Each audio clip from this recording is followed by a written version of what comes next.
Naniniwala ang ilang legal expert na pinunan ni Ruby Tuason ang mga butas sa investigasyon ng pork barrel scam. Pero kumpara kay Senador Jinggoy Estrada, wala pa rin umanong direktang ebidensya laban kay Senador Juan Ponce Enrile. Narito ang aking report.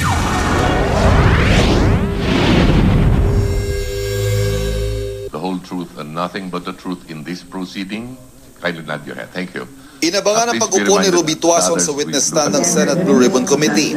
Nauna na kasing sinabi ni Justice Secretary Laila De Lima na kumbaga sa basketball, slam dunk ang magiging testimonya ni Tuason.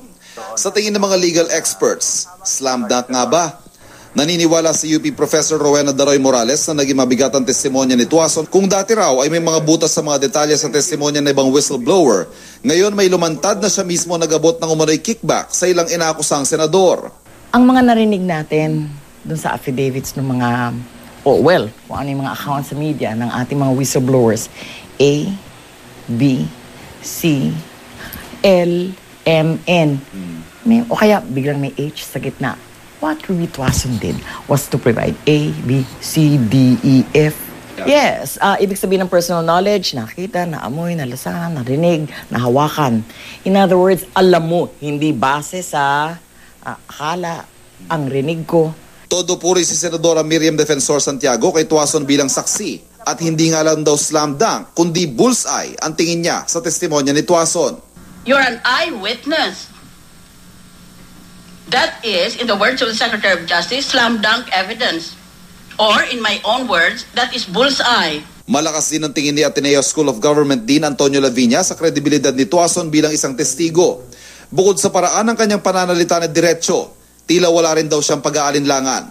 Aminado rin daw si Tuason na naging bahagi siya sa krimen kung saan siya tumetestigo.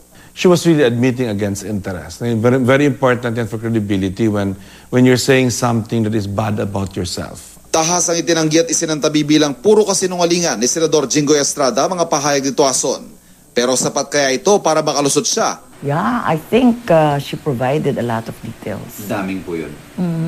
Parang ano nga parang the Chavit Singson testimony in the Estrada case. Yes. Dahil personal niyang ginawa. I cannot imagine those assertions will work at all for Senator Estrada.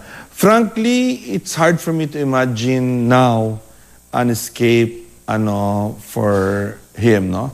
For Senator Enrile, though, it's another thing because she never implicated Senator Enrile directly, except by another presumption, as she herself admitted.